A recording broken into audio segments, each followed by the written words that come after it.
Welcome to the Rainy Day Rabbit Holes podcast, your escape from the mundane. Dive into the rich history of the Pacific Northwest with us and let your mind wander down the rabbit hole. Because in the Northwest, it's always raining something weird. I am Shay. And I'm Jody.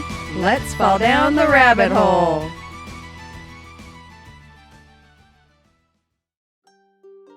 Well, how ya rabbit holers? Cade mille falcha. Woohoo! I did it! You did it!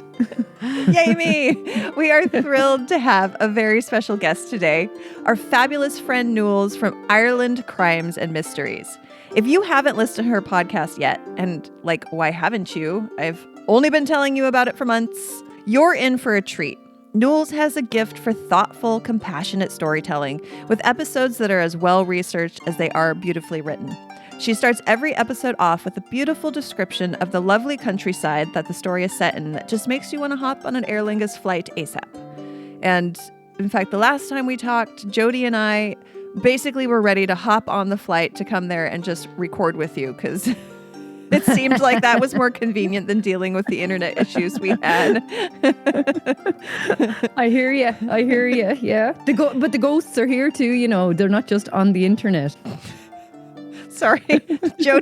Jody was looking at her notes and she looked down and her microphone was pointing sideways and she was shocked like a snake. I was like, I didn't pay attention to it and it wouldn't stay up. See, we don't have to worry about snakes over here, you know. That's right. Is it that's true that Ireland has no snakes? I knew I loved Ireland. We have no snakes. Sure, poor old St. Patrick, he had a wicked job. He had to get rid of them all for us. But sure, we're reaping the rewards now. We don't have to worry when we're in the long grass about getting bitten or anything like that. Yes. I'm terrified of snakes. I pass out scared. Oh, wow. That's like me with spiders. He didn't get rid of the spiders and I wish he had done that. Yeah. I don't mind spiders. Spiders are fine. Actually, I don't mind snakes either. Oh, God, they're fine. For me, though, the things that get me... This is why are we so way off topic? The things that get me are slimy things. So slugs, worms. I don't like bugs, things with too many legs. I mean, spiders are fine, but millipedes and centipedes, those I'm absolutely terrified. And scorpions I'm terrified of because they're just alien. Oh yeah, we don't have them either, you see. Scorpions. No scorpions? Oh. No. So we're actually not too bad. The spiders are the worst, really. Do you know, we've mice and rats and all that kind of stuff. But like when it comes to creepy crawlies, spiders, and they're getting bigger here. I don't know what it is. They're getting huge. You can nearly comb their hair. Oh, gosh. When you can see the hair on them, that's when you know. Yeah. That's when you know to run for the hills. Nasty ones. So Nules and I randomly found each other on Facebook and we became fast friends. And so we are so excited. Yeah, I mean, it was amazing. As soon as we started messaging back and forth, it became almost I feel like daily. I've known you forever. I know. I know. Yeah. Do you know, you're nearly more Irish than I am at this stage. I don't know about that. Although I have two Irish friends now. You see? You did tell me that somebody said that your Irish accent wasn't very Irish. What? It was sorry now all the Americans that are going to be listening, because I do love Americans, as you can see. I wouldn't be on the podcast, would I, otherwise? But one American wrote to me and told me that my Irish accent wasn't very Irish and that she'd been to Ireland once and basically she knew more than I did. I'm an American who loves Americans, and that is a very American asshole thing to do. It's so American. You know, you have to all comply to how we are, okay? And we do know better than everyone. You do. Sure, that's why, you know, you're what are you? The land of opportunity, isn't that what they call it? Yep. And the American dream. American dream is to complain about everything. Or tell everybody how they're doing. Do you know one thing that we did give you that you seem to love over there is Halloween? Oh, is that from you? That is from us. My oldest grandson's favorite holiday. Yeah. Favorite holiday. Well, you can thank the Irish for that now. Huh. We gave you Halloween, so we did. And I'll explain it all to you as we go on through the podcast. Oh, excellent. Great. So I'm going to a great intro. I'm going to keep my pants on and not ask any questions about it then. Yeah. So you're going to give it to us later. So Shay and Nules, what do bangers and mash, mortuaries, and episode 30 of Rainy Day Rabbit Holes have in common? They're all delicious. Wait, no. What Are they three just wine you, choices? they dine you, and they bury you? And then, Bangers and Mash, Mortuary is in episode 30 of Rainy Day Rabbit Hole. So most of those are delicious. I don't know about mortuaries. Well, I'm about to tie it all together for you in this Halloween-themed episode where we travel down the rabbit hole of Kells Irish Restaurant and Pub in Seattle on Post Alley at Pike Place Market. Hey, can't wait. It is. I've been there. It's a great place. Been there multiple times. Also, remember, listeners, it's Pike Place Market, not Pike's Place Market. Yeah, it's not an ownership. There's no ownership. I'll remember. Nope, I'll remember that when I'm putting it into me Google Maps. Yes, because I know we can't get you here, but you can go explore when I swim over. When you swim over. When there's a cross-Atlantic cruise from Ireland that goes all the way around and up to the Pacific. You could just put in like a channel tunnel, you know, the way they have between England and France. They could put one in between the Pacific Northwest and Ireland. That'd be grand. I'd just drive over to you. There you go. Yes. What would that road trip be? 27? No, it'd be like 6 days at least. Well, I'd love it. No, that would be like, I think 2 weeks at least. of driving at least 10 hours a day. Yeah, because it would take, I'd be like a zombie by the time I get to you. Now, if you've never been, Kells is a cozy Irish pub in Seattle's Pike Place Market area where you can enjoy a pint, a shepherd's pie, or bangers and mash. And if you're lucky or unlucky, depending on how you feel about ghosts, you might just catch a glimpse of one of its resident spirits. And I don't mean the Irish whiskey. I hope you catch a glimpse of that, I'm disappointed. Yeah. I mean, there's plenty of that there. Can we not get both? You do get both. And depending on how much you drink of the former might relate to how much you see of the latter. Or how many of the latter you see. Yeah. But before we get into the ghost stories, let's talk about history, because as with many things in the Pacific Northwest, it's not just the weather that can get really gloomy. The origins of Kells are a bit more, let's say, morbid than you might expect from a place that serves Guinness and hosts lively Irish music. Kells sits in the Butterworth building, which, brace yourself, was originally Seattle's first mortuary. Yep, this building hosts... Listen, the Irish love doom and gloom, you know? That must be why they chose this place. It's only apt that it's in a building like that. They're like, oh, a mortuary, perfect. We can party here. Yeah, perfect for an Irish pub. Well, Nules, didn't you say that there's a pub in your town that has a mortuary attached to it? It's a pub. It's a really old pub. It goes back 600 years, and a lot of the original features are still there. And they serve food and they serve drink, obviously. And they're also the local undertakers. So what they have on their advertising is that we'll wine you, we'll dine you, and we'll bury you. So yeah, you get 3 for all 1. in one place. Okay, so this Kells is really, really, it's authentic Irish, really. If you're hosting a bar, probably all buddies. Yes, I love it. It's brilliant. Before the building hosted boozy brunches, it housed the dearly departed. Go back and listen to episode 30 where we cover E.R. Butterworth and his impact on the funeral business, as well as his penchant for other people's money. In this episode, you learn how E.R. Butterworth really created the industry as it stands now, where you spend a lot of money on your casket, and it's really not, you want to honor your loved one in death, because giving them just a wooden casket now, that's not very good. So I mean, he really monetized the funeral business and made it what it is today. So you're basically saying that the cost of dying is nearly as expensive as the cost of living over there. Mm-hmm. Yeah, I mean, funerals can run anywhere from $7,000 to $20,000 depending on what you do. Yeah, because there are, and then that's not including the cost of the plot. Right, exactly. Oh my God. There are people, there are areas in the United States where they do these parades and marches with the they carry the casket, or they have it on a horse-drawn carriage, and it's quite a deal. Spectacle.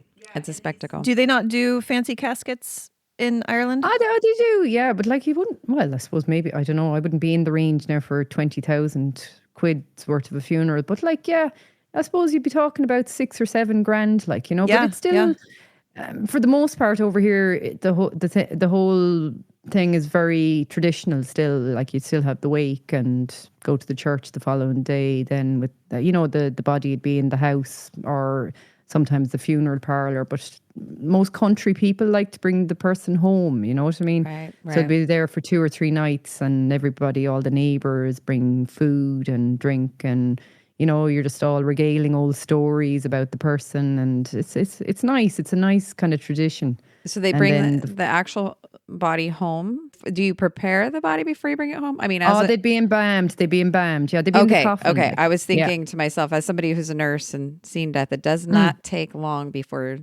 the odor starts. No, they only embalm them for as long as they need to. Like, so by the final day, you know, say the evening before you're due to go to the church, you're kind of saying, right, this needs to end now. Yes, it's now time. Oh, yeah, exactly. Wow, that's interesting. I think in America there would be like, most people don't want to be in the same room with the dead body. yeah. No, we'd stay. And what a lot of people do is they'd stay up all night. You know, they'd kind of have, you know, say maybe you and me, would sit there for 2 hours, and then somebody else come along and vigil. Yeah, because they don't want to leave them on their own for the night, like, you know. Oh, that's kind of nice. Yeah. That's so kind of sweet. Yeah. Yeah, So it is nice. So can you still It sounds creepy, but it's actually nice, like, you know. No, I think it is. It would probably be healing too for a lot of the people left behind. Very healing. You can talk away to them, like, you know. When my father died, myself and my cousin set up with him, and we were having a few drinks, and we were actually nearly using the side of the coffin as the bar. And chatting away to him. I need to keep this in mind. I think that's my husband's dream funeral. As we just make his coffin into a bar. He also wants us to play Wake Me Up Before You Go Go. Oh, God. No, I refuse. Somebody else is going to have to honor that wish. We're all crying, and then all of a sudden, Wake me up before you go. No. Brilliant. That was like, I saw a headstone once inside in a graveyard, and the at the end of it, you know, it had the name and all that, and at the end of it they had written, I told you I was sick. Oh.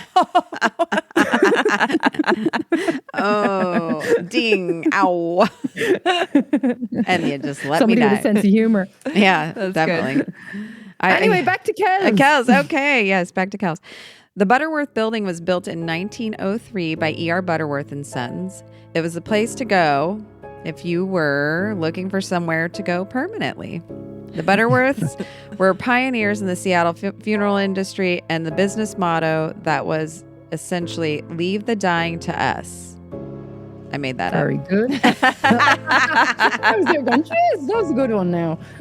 The building where Kells now resides was where the mortuary was. The delicate work took place right there at Kells, where you now have bangers and mash and whiskey. Embalming, preparing the body is basically all the stuff you definitely don't want to think about while relaxing and sipping on your Irish coffee. But hey, this is a classic Seattle history. As you can imagine, the mortuary turned pub is a recipe for a haunted hotspot. Well, if that ain't, there's nowhere haunted. I've been there a couple of times trying to see ghosts, but... Well, had your rose-colored glasses on, your rose-tinted glasses? Oh, I have to have the special ones. I'm gonna. You needed more Irish whiskey. I'm gonna get one of those apps that can hear ghosts talk next time I go. Those highly scientific apps. Yes. They work. That's what I heard. So let's go to the part of the story we've all been waiting for. The ghost. Drum rolls. Nice work, Shay. Kells has more ghost sightings than an episode of Ghost Hunters. Actually, if you've ever watched Ghost Hunters, I kind of hate that show because it's just all anticipation. And then they go to commercial and then they come back and then... They actually came to Ireland one year. Did they? In one of Ghost their Hunters. Yeah. It's on YouTube. I think you'd probably see it on YouTube. Okay, I'll have to go look at that. Yeah, they went to a few of the kind of renowned, the places that are renowned as being haunted, but I just find him, I'd give him an Oscar. Oh, yeah, right? It's just so much acting in this reality. And it's all cliffhangers to the commercial. Yeah. And they come back and you're highly disappointed. Or they'll hear things like, did you hear that? They actually said and you're hi. Like, what did you hear? They said hi. I heard hi. No. That was the sound guy. Yeah, right? Clank, clank. Did you hear that clank, clank? they hear a fart. The ghost is farting. No, it was just. Did you smell that? It was just the cameraman. It smells like a really old fart. Yeah, it's just a guy inside in the bog, you know. He had too much curry last night. So back to Kells here. If you want to get a closer look at this building and hear ghost tales at the same time so that you can hear this story, I would recommend a ghost tour. I've taken one there that kind of piqued my interest in going to Kells. And so we've hopped in there a couple times to see if we could see a ghost. I actually think maybe you should just take your headphones and this podcast and walk around Kells while we're talking. While we with a glass of whiskey. Yes, get your glass of whiskey. I don't know. I think we might ruin it for you as we're cackling. Make sure there's no embalming fluid in the whiskey. I think they actually put them in kegs on tap. They had embalming fluid. They just pull it. And I'm just kidding. Gross. I wonder if they name any of their beers. So After a few whiskeys, you won't know the difference anyway. Right. So it doesn't matter. But looking right at the spot while hearing all of these ghost tales would be fun. At least it wasn't a ghost tour. And I think our story will be even more interesting. Well, it'll be definitely more interesting and more fun, I think. We're having the crack. The crack? Oh. I said we're having the crack. Jody doesn't know what the crack is. She doesn't know. I haven't You'll have to explained the crack to her. It's not drugs. It's okay. Oh. Explain it for Jody and all of our It's not mostly butt American. crack and it's not drugs. Okay, I don't know what so it is. Crack basically in Ireland, it means fun, basically. You know? Or you're having a great time. So maybe that's why they named it crack. Yeah, and it's not spelled cocaine. C-R-A-C-K. It's spelled C-R-A-I-C. Oh, got it. Okay. Yeah, so Got you're it. either great crack or you had the crack last night or when you were having your baby Guinness, you know, some crack. There's loads of different ways of saying it. So I'm going to start incorporating that actually. Yeah. And people will look at me weird because they'll definitely think it's crack They'll cocaine. think you're a druggie. Well, but what I've been told also, right, Nules, is that you kind of have to downplay it. So, right? Having the crack? Yeah, well, you don't say like, oh yeah, you don't often say the crack was mighty. You have to downplay it. You have to say, oh yeah, it was. Well, you don't want to give away Pretty all good your crack. secrets, like, It was you know. pretty good crack. Yeah, you know, we had a good night. It was good crack, you know. But, you know, no tails out of school, like, you know. Got it. Okay, no got it. fishtails. Got it. Yeah. Do you know.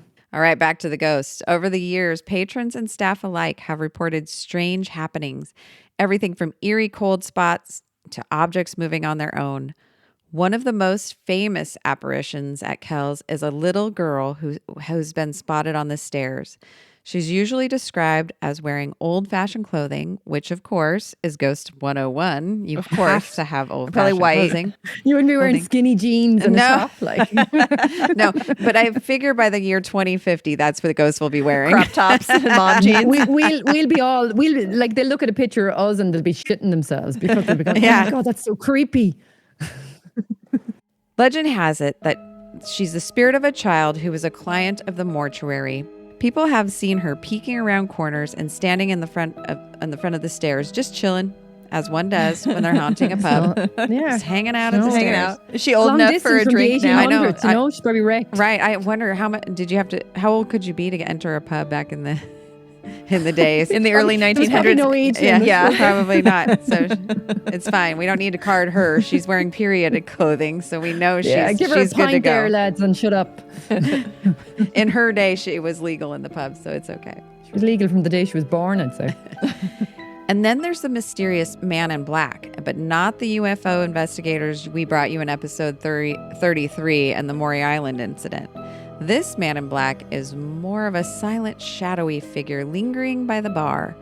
He's that type of man, just with his elbow on the bar, watching everying. He's watching how many baby Guinnesses you're after consuming because he wants to know when he's going to have to throw you out. Right, he's now the bouncer. And I wonder, all he has to do is make himself visible to you and you run. So he doesn't even have to. Exactly. It's quitting time. Out. I'll just appear. And you're out. He's been spotted by several patrons, usually described as wearing a long, dark coat and, according to some, a wide brim hat. He just stands there, looking all ominous, probably watching how much you're drinking, as if he's either waiting for a drink or contemplating life. Maybe the afterlife. Can you imagine contemplating life in the afterlife? That's forever. Can you drink in the afterlife? Maybe he's there and he's just looking at you like with pure jealousy. Right, that's what I was thinking. Disembodied, isn't he? He's like, man, I would really kill for a beer right now. Yeah. He's living I haven't had one in vicariously. like 500 years. Oh no, Nules, remember, America has nothing old. Oh Yeah, yeah. not 9 like- years a ye now. I haven't had 1903. anything in a decade. Right, there you go. Yes. I think, yeah. You live in Europe where all the history comes from. There's very little here from even our early days of explorers.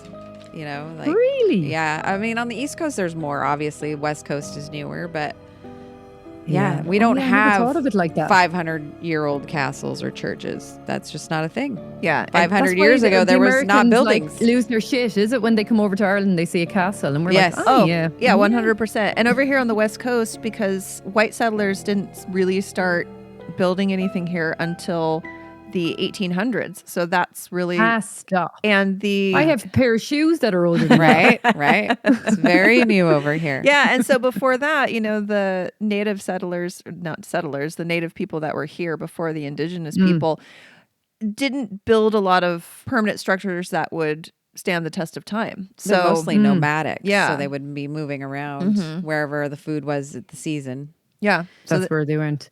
so yeah, that's why we basically But that building that you do the tours in, that looks very, what I would call Victorian.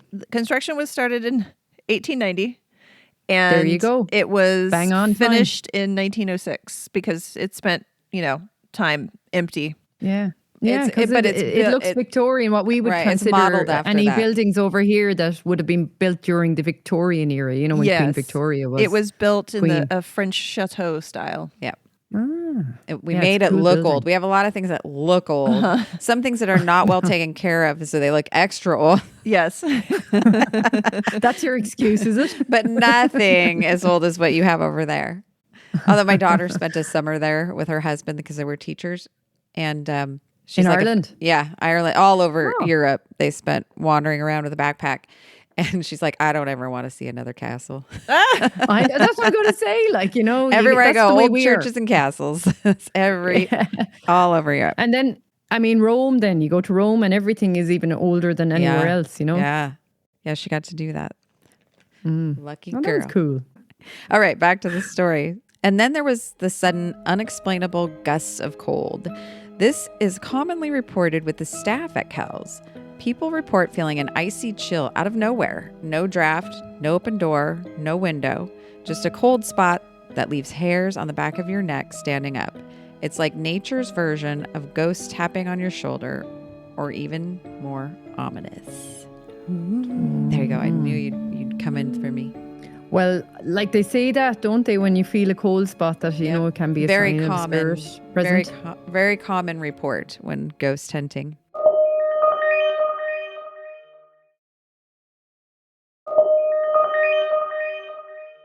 These are general descriptions, and I wanted first-person tales, so I dug up, pun intended. I researched a few first-person accounts from people who've had ghostly encounters at Kells.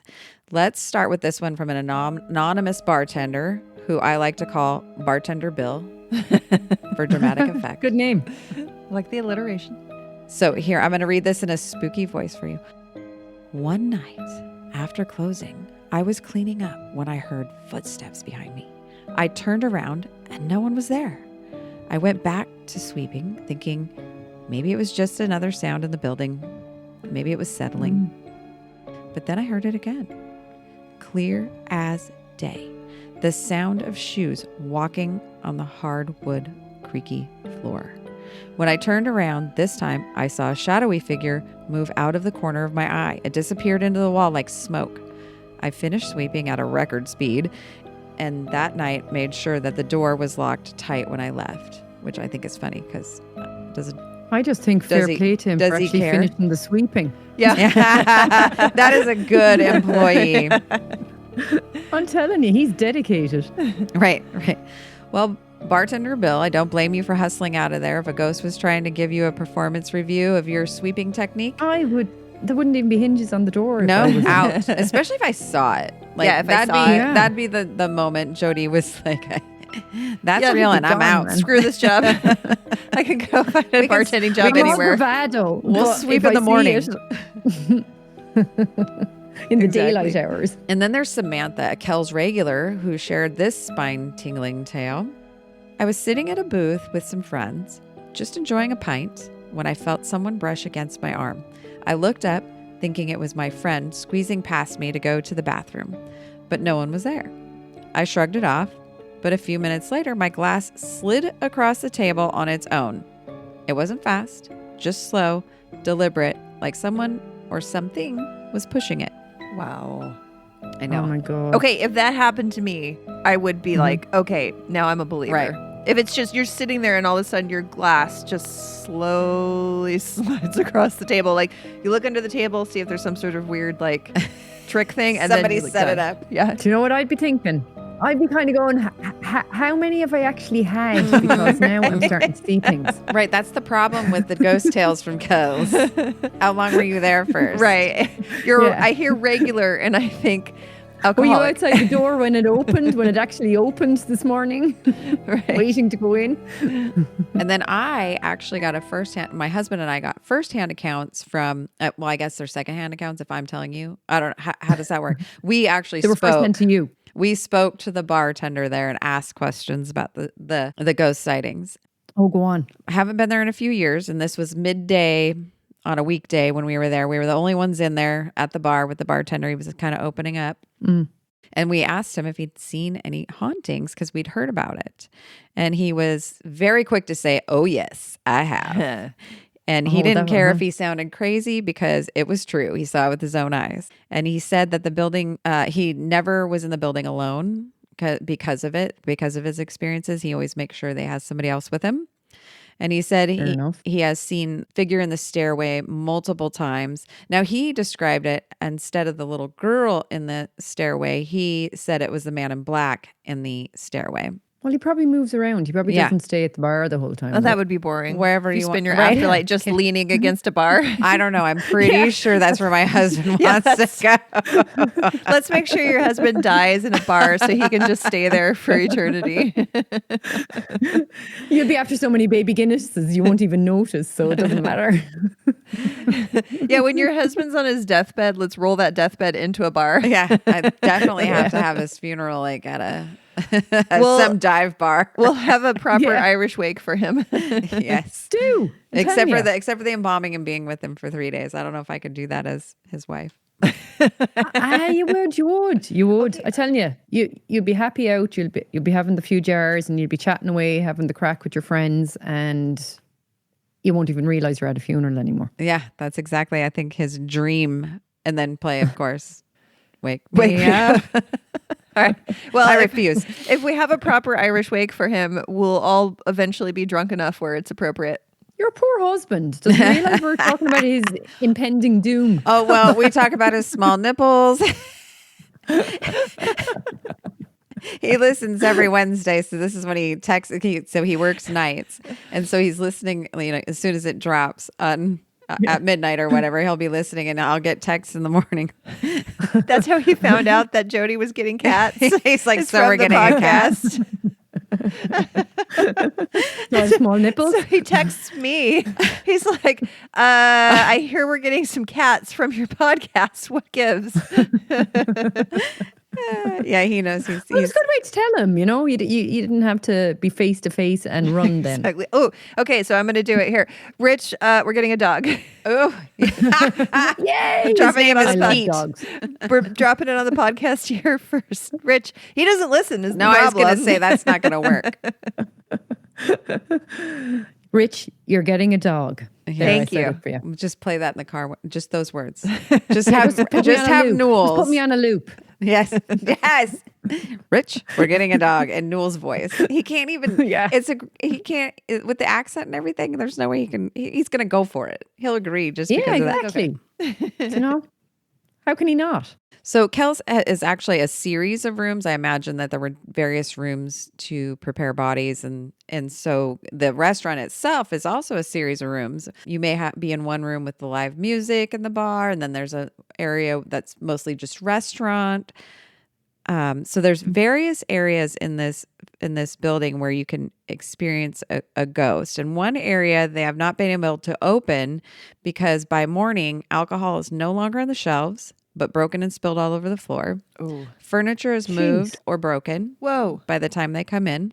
So it's just a closed off area. You can actually see it from the street, the backside of it, and you can kind of look in there and there's like chairs stacked up in a corner or something. But every time they try to open that area, it by morning is a disaster. Wild. I know. I'm wondering. So somebody in there that's haunting it doesn't want it. They want it to themselves, basically. Yep. This is, and I wonder, is this maybe where the embalming? I don't know. Where maybe something was happening there. Maybe that's where the people came and visited. I don't know what's special about this spot, but yeah, maybe they just want it all to themselves, but they cannot open this area. Sounds like it. Genie. So that's actually a thing, right? So there must be something in it. So right, I know. I was hoping someone could give us an update, or maybe Shay and I need to come down there and look, because I was hoping to see if this is still going on. Is this area still closed off? I don't know. You got plans you're later? Going to have to go down and do your own investigation. Just go to Kells. Let's just go to Kells. I could use some bagers and mash. And they were good.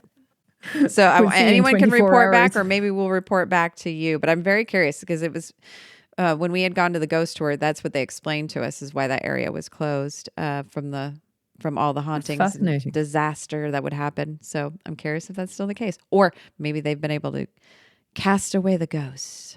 I'm curious if it's the case as well now. So you better find out. Yeah, we'll report back. We'll give an update.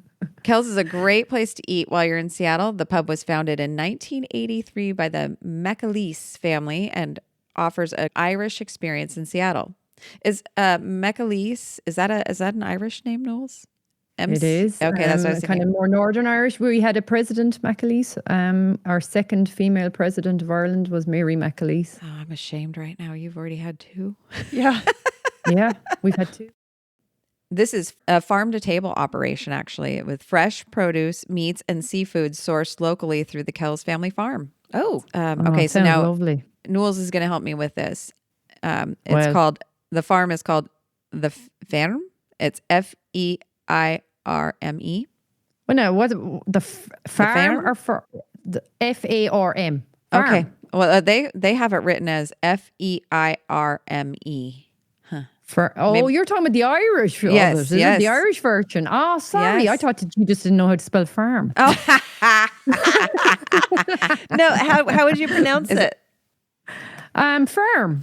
Yeah, okay. Just with an extra firm. It kind of more of an I than like the EI makes it firm. You know, okay. Firm. And yeah, and their farm is in Oregon. So a little bit south of here. She says it out of the side of her thing. Out of her mouth. I twisted it so it came out inside of my mouth.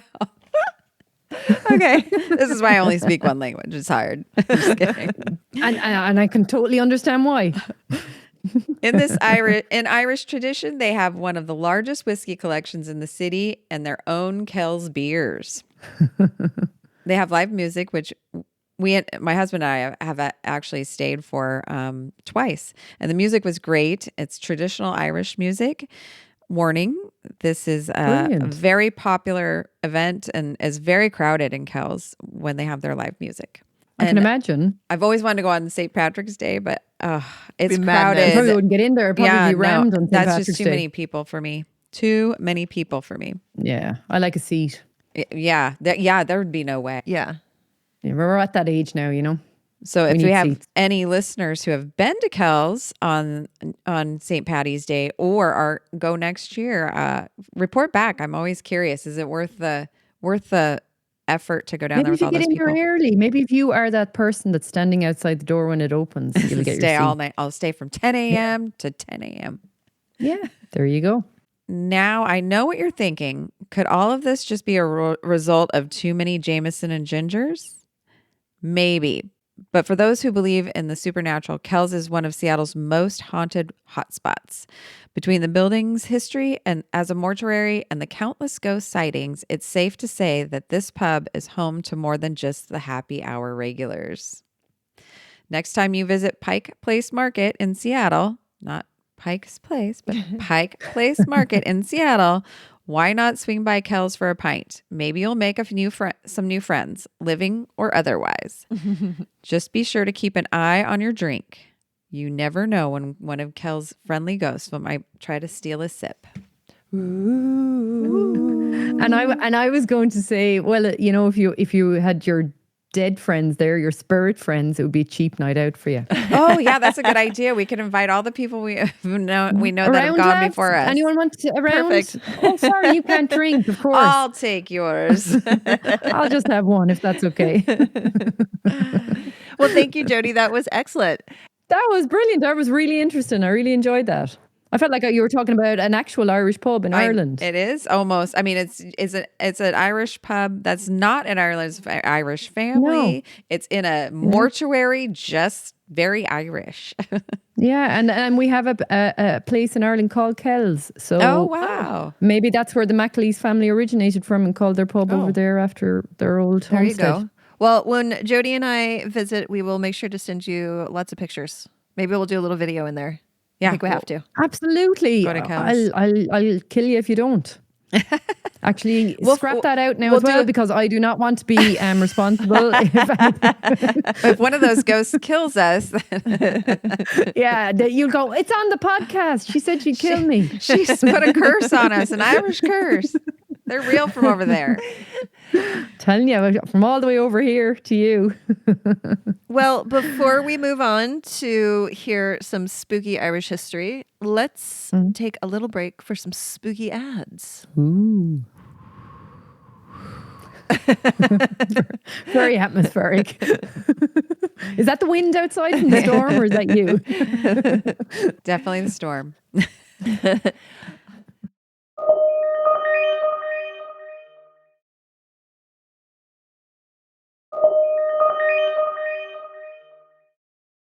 Welcome back, listeners. We are here today with our good friend Nules from Ireland Crimes and Mysteries. So Hey. I asked Nules to bring us something spooky from Ireland, and we are so excited to hear it today. So what do you got for us, Nules? And what better than Halloween? Oh, what better perfect. than Halloween, Perfect. lads? Come on. Give it to us.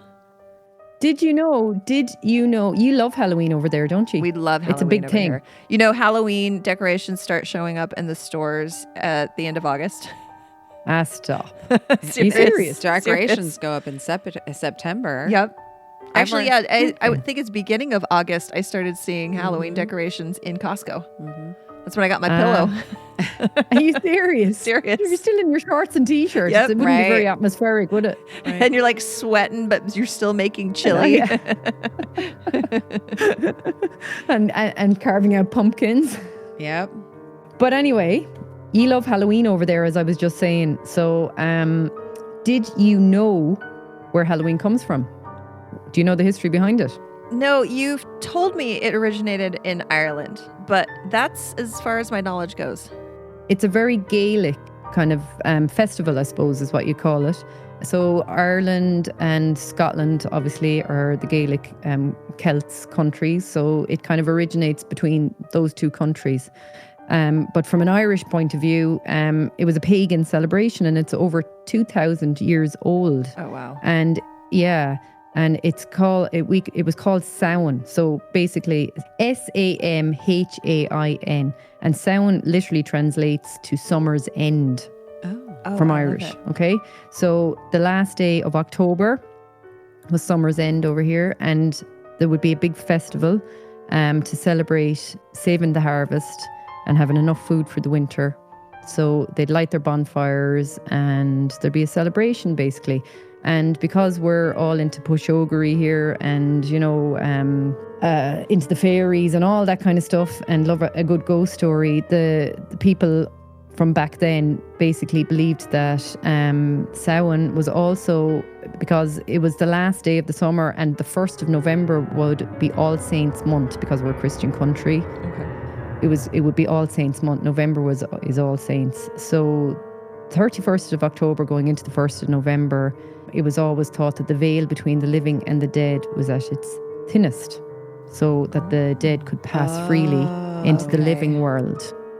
Okay? Oh, and some might escape out into the haunt us? Yeah, and basically. So, as I was saying, so because you have the long dark winters, obviously, you know, it's dark now at, I suppose, 4:30, 5 o'clock here, you know, so I suppose that automatically gives a spooky, eerie kind of a feel. Yeah. And the spirits would come true anyway, and some were nice spirits, some were spirits of family members, you know, and they'd come to visit, and they were good spirits. They'd visit their family, and the families then traditionally would have the fire burning for them, and they'd light the fire from the bonfires that had already been lit outside for the harvest festival. So they would welcome these spirits. They'd welcome their relatives and their friends, those spirits. And basically, they'd also have a large feast prepared for them, right? Was it candy? Well, it probably is now. You see, it's candy now, isn't it? And any of the food then that was left over, basically, that hadn't been eaten by the dead, which I presume was probably most of it, would be given to the less fortunate, right? Wow. So I think that's probably where the whole, a lot of the trick-or-treater kind of thing came from, you know, and progressed. And basically then you have the whole thing of, as I said, you had the bad spirits and the good spirits, right? So you didn't obviously want the bad spirits coming into your house, or you didn't want, bad spirit seeing you and kind of latching onto you. So you would wear a disguise. So that they wouldn't recognize you. How do the ones you want to see you I was thinking the same masks. thing. Well, they'll know you, won't they? Okay. They'll know you. Your relatives and friends will know you. But if there's also bad spirits after coming through the veil, you don't want them to latch it. So you would wear a mask or an outfit of the time that was basically scary. Fascinating. That's where we came. Oh, so you'd try to scare them off. Fascinating. So that's where the costumes come That's where the whole costumes and all that came into being. Yeah. We have the Irish to blame for the sexy ladybug costume. Yeah, there you go. It's all our fault. It's all our fault. I mean, that is frightening. I know. I feel like in the last, I don't know, 10, 20 years, the costumes have become sexy. They're Everything's not scary sexy. Anymore, yeah. If I want to go get a costume, I can be a sexy nurse, which I thought would be hilarious since I am a nurse. But and you are Keith sexy. always thinks that's stupid. Just wear your own uniform. Yeah. Which is Scrubs. I've done that multiple times. Scrubs is not sexy. I wear my OR scrubs, so they're just green or blue. Here, have some MRSA with your candy. Yes. Yeah. God. Jules, that's dark. Yes. That's what I think every time I see somebody in scrubs in the grocery store or something. I'm like, I know, it's so easy. Or although I have, because I get to wear those hospital scrubs, I've changed before I left, so I have clean ones on. That's good. And go to the store, or I have to stop somewhere. I'm glad you clarified that there, Jody. Yeah, that way I can stop places, and I'm always seeing people thinking, "Oh, that ain't good. You should be in here with your scrubs with on, your dirty scrubs, skanky scrubs." But then I remember I changed before I leave. Maybe they did too. We can always live in hope, as they say. Okay, so costumes comes from Samhain. I always thought that was a more modern thing. No, but it probably has evolved over the years, you know? Sure. But so mass immigration from Ireland happened, I suppose, around the famine times in Ireland. Mm-hmm. So a lot of Irish people went to America. So, I mean, Ellis Island, as you know. Yeah. So they brought the tradition over to America with them, and it's just grown and changed and into sexy nursey uniform things over the years. We have bastardized it. That is the American way. Yes, we're going to take something that is traditional. And you twisted it and you ruined it. And there's going to be people all our own. People going as giant hot dogs. And now we're surprised that you have Halloween over there. You have Halloween over there? I know. Like, who'd have thought? Like, those stupid Irish people. Like, they're taking our kids and our wives and... It's so funny. So you can literally say now, you can say Iha Samhain Shona Dit, right? When Halloween comes. Iha Samhain Shona Dit, which means Happy Halloween to you. Oh, okay. I got the Samhain part of it. Samhain Shona Dit. Iha, which is like at night. So Samhain then is obviously Halloween, so it's like Halloween night. Okay. Shona Dit. So it's basically saying to you. Okay. Happy Halloween night to you. So that's how we would have said it back in the day, or probably even today if we were saying it in Irish. Do you know? So what are your Halloweens like there now? Are they still very traditional? Well, Well, I suppose the bonfire is like, of course, health and safety has become a very 21st century thing everywhere, I think. So now bonfires are kind of frowned upon. Like when I was a kid, there was bonfires everywhere. You couldn't keep a tire, because they were being robbed. So you could light your bonfires in fields and, and you go around trick or treating. But it was very kind of, it was more basic back then. But now it's kind of becoming a bit, I suppose, Americanized in a sense, And we used to do, did you do the apples, the bobbing apples, yes. As kids, we did we did all that kind of stuff, but now I just watch a scary movie on a Halloween night and just kind of have a few drinks, basically. Well, because I'm obviously not a kid anymore.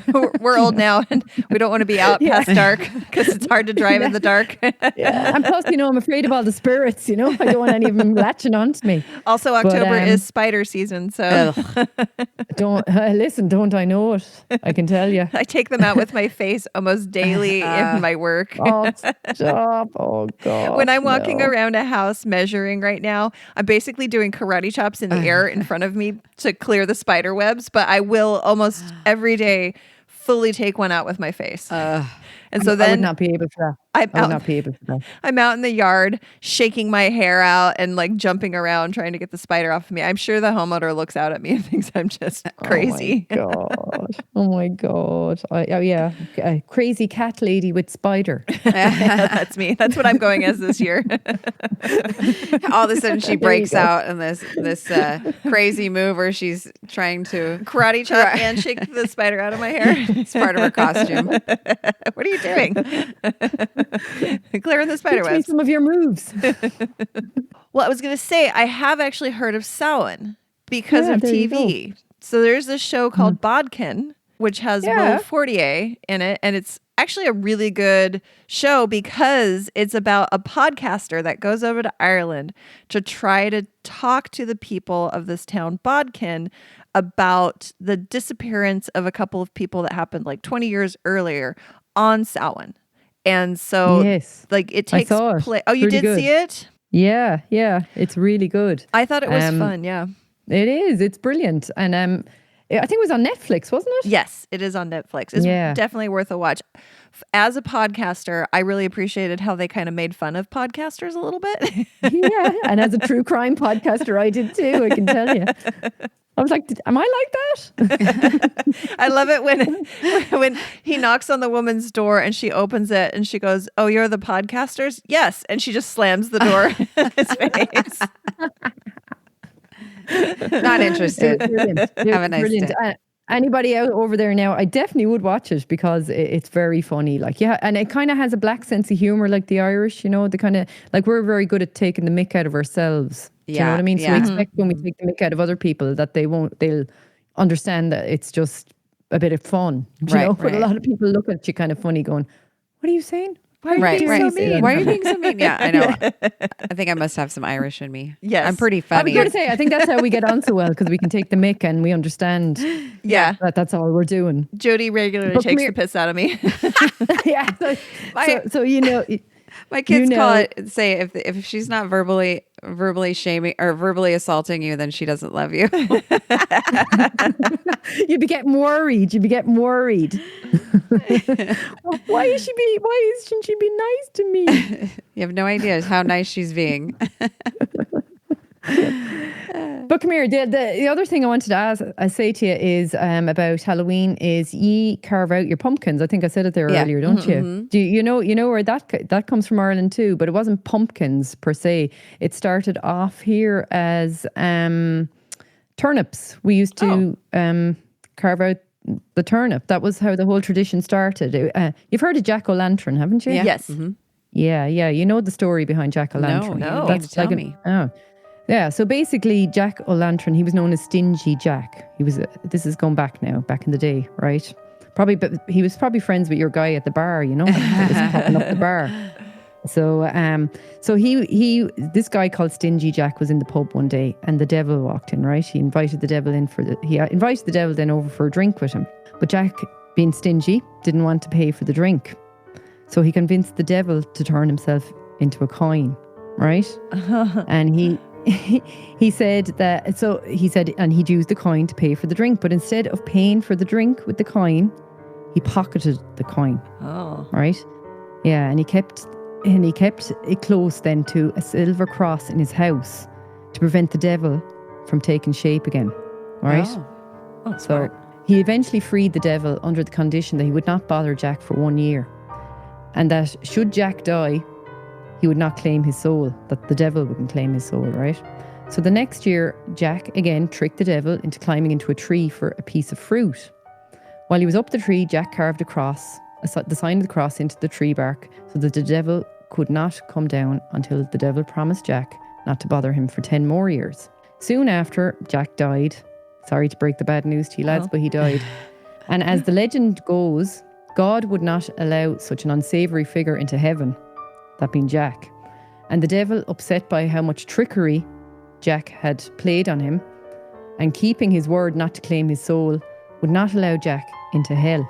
So he sent Jack off into the dark with only a burning coal to light his way. Jack put the coal into a carved out turnip and has been roaming the earth ever since.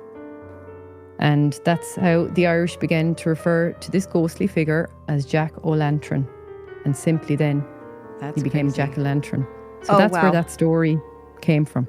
Wow. And that's where your pumpkins originated from, the turnip. That the Irish that's brought crazy over to think that you carved out a turnip. I know, they're bloody... I mean, did you ever try and even just cut one up for dinner? Right. They're small and tough. They're small, yeah. Yeah. Now, that's like... great legend. I love that. Yeah, that is. I had no idea that's where that came from. Yeah, so that's the story. But I'm just trying to figure out, he kept trapping the devil. Well, I was him just saying, aside for years. I love these stories about how easy the devil is to trick. He's kind of dumb. I know. Like, I don't think you need to be afraid of him. My thought was, why would God not let him into heaven? Like, he's got the devil sidelined for 10 years. I know. Got you. Well, he also, like, you say you're going to buy a drink for somebody and then you trick them into paying for the drink with themselves. That's rude. I mean, but it's the devil. You got to play the game. I don't know. I kind of feel bad for the devil on this one. Oh, you're on the side of the devil. As the song goes, I have sympathy for the devil in this story. The Rolling Stones were right after all.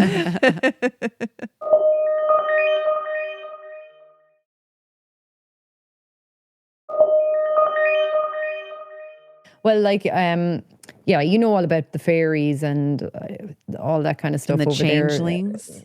Yeah, and the changelings and all that, but they come under the umbrella of fairies, right? So, and then you have the different fairies, like the changeling, the leprechauns, the banshee. You've heard of the banshee, and the puka. They'd be kind of the main kind of ones that would be kind of well known, and you know about the changeling from, I suppose, my podcast. That's where you get that one. Yeah. Like with a fairy, basically, that was left in place of a human child, usually a child, but sometimes it could be an adult. And the person was stolen by the fairies, and they left this changeling in its place that took the form of that person, but had, you know, a different kind of a persona to the person. And back, you know, when we believed in all this kind of stuff, back in the day, people would say, oh, they were taken by the fairies. That's a changeling. That's not the real person. You know, that's where the whole Bridget Cleary murder that I did in my podcast came from. That's how she ended up being murdered, because her family thought she was a changeling. You know, so that'd be one. The banshee, I suppose, would be the most kind of famous one, really. And the one that I would have heard about an awful lot when I was a child. My grandmother used to love scaring me with stories of the banshee, telling me she'd seen it several times appearing and all that. And like when the banshee appears, it's meant to mean impending doom for somebody in your family. And the story over here was that the banshee would attach itself, like obviously there wasn't just one banshee, there was loads of them, and they all were attached to various families or clans, do you know? And if you heard your family's banshee wailing or crying, it meant that somebody was going to, in the not too distant future, die in your family, like, you know. And they could also come up. They were also known to come up and bang on shutters and peer through windows of the houses, like, you know. And they were scary. Like if you saw a banshee, even to this day, people would be scared of the banshee. And often I'd be outside at night, I might be leaving the dogs out, and it'd be dark, and I'm out the country, obviously, so you can just hear, you hear the silence, basically. And often you'd hear this kind of scream, it wasn't like a human scream, but I'm presuming it was an animal. I'm presuming it was an animal of some description. Yeah, foxes sound, their voices are terrible. They sound like screaming. Coyotes. I had somebody report a woman being assaulted, and they came out and they're like, those are coyotes. Yeah, they sound terrifying when they're making this weird screeching noise. Yeah. Yeah. And I'm just wondering, is that what people were thinking was the banshee, And then something happened right after, and so they put the two and two together. That must be a warning. Yeah. Yes. And then, of course, when you were after popping your clogs, as we'd say over here. What's popping your clogs? Dying, basically.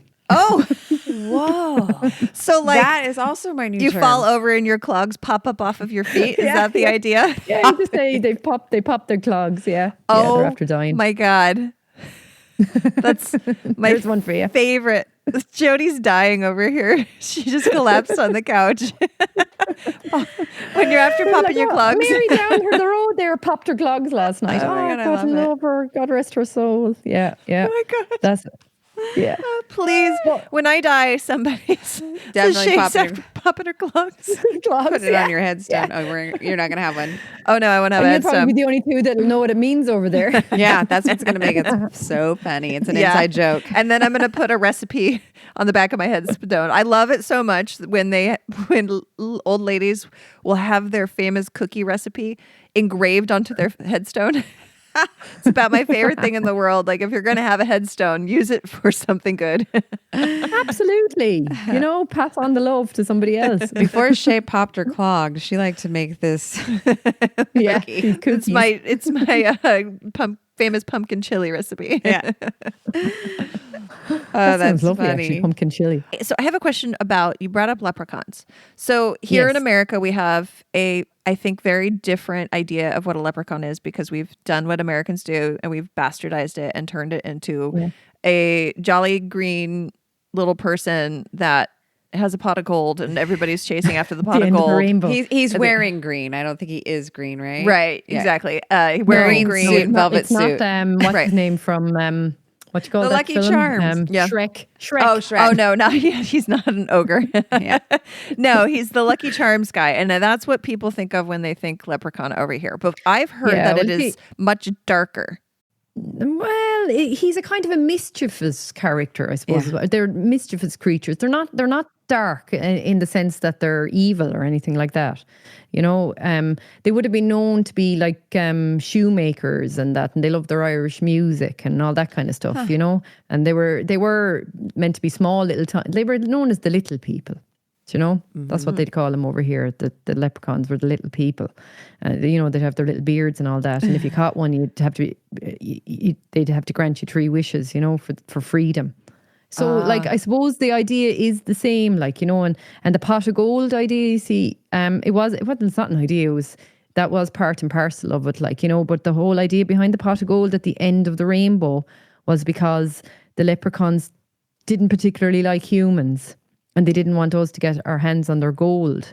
So they knew that we would never get to the end of the rainbow. So they used to hide their gold at the end of the rainbow. Oh, okay. Yeah, so that was the idea behind that, and I still to this day haven't found the end of any rainbow. Do you have the film over there now? This film is old. Darby O'Gill and the Little People. I did see it when I was little, yeah. Yeah, we do. Yeah, I think it's a Disney.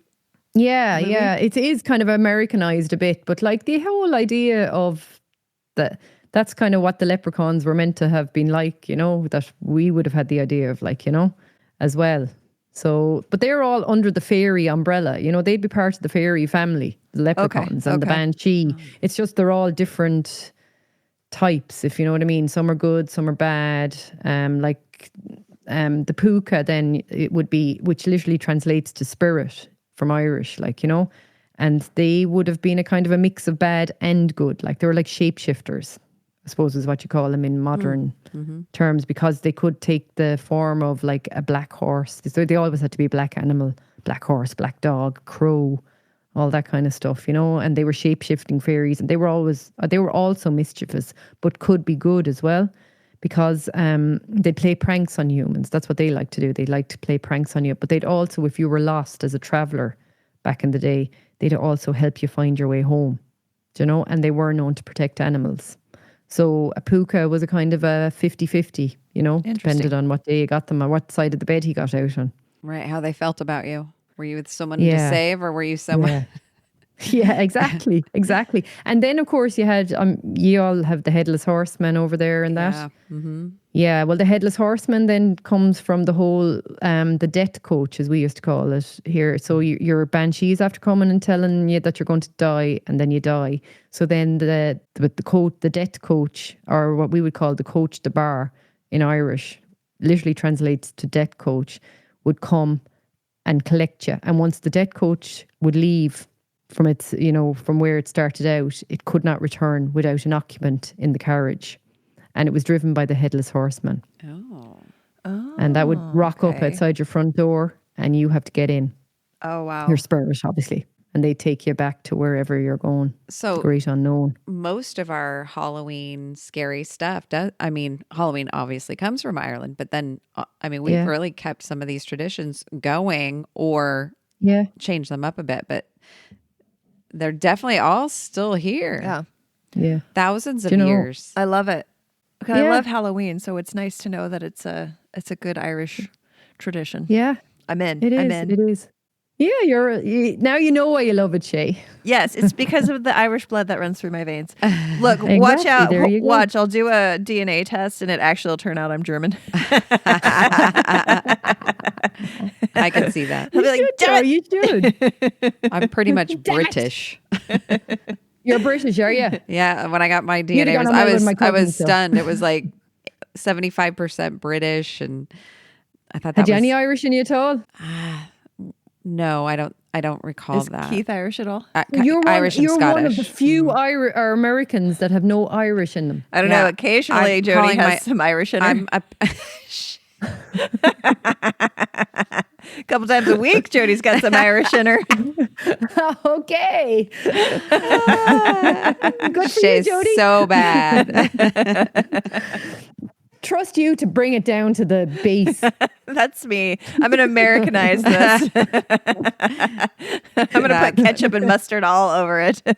I joke that I'm a purebred, and then he's a mongrel. Yes. A monger. He's a Highlander. Well, thank you, Nules, so much. Hey, you're more. I hope now it translates okay for you. So. Yeah, I loved hearing about the history of Samhain and about the fairy folk. This has been absolutely a delight. Thank you so much for coming on and joining us for this special Halloween episode. We really appreciate it. And we cannot wait to see you in person. Yeah, we're going to have to plan that. Me neither. And listen, it was an honor, guys. It was an honor to be on your podcast. I love it. Thank you. It's an honor to have you. It's an honor to have you. We both are huge fans of your podcast. So, as am I of yours. I love it. Thank you. Well, everyone, you can go and find Nules anywhere on all of the podcast platforms. It's Ireland Crimes and Mysteries. You can also go to Ireland Crimes and Mysteries. Are you a .com or a .io? .ie. .ie. That's right. Yeah. So Ireland Crimes and Mysteries.ie. And you can get links to everything there. She also has t-shirts that you can have. Is it TeePublic? Yep. Yeah. And you just go to TeePublic and put in Ireland Crimes and Mysteries, and it'll take you to the t-shirts. I have one. Why did I not wear it today? That reminds me. With everything that happened, you remember I was going buying your t-shirt at the time, and then everything went to hell in the handcart. And I must actually, because there's that beautiful green one. I really want to get that. You just reminded me there now. It totally went out of my head. All right. Well, now you know what to do after you eat curry tonight. Well, that's it. Thank you so much. I'm on it. And I hope we have you on again. You will. And you will. I think we should do this in person. I hope you demand too. All right. Well, thank you so much, Nules. Right. Listen, lads, it was a pleasure. It was. Same. And as we say here in Ireland, Ihawa, Slán go fóill, right? Slán. That's good night. And we'll see you. And I won't say what Pug Mahone means, but you can look it up. Okay. Yeah. I can say Slán. Slán, yeah. Slán. Okay. I'm going to stick with just Slán for now. Slán. I'll learn the rest of it later. All right. Right. Okay. See you down the rabbit hole. Yeah, my cousins were taking the mick out of me the other day because obviously they're first generation Irish, but they wouldn't have learned any Irish in school because they're English. And they told me that when I spoke Irish to them, I sounded Chinese. And I said, excuse me. How dare you?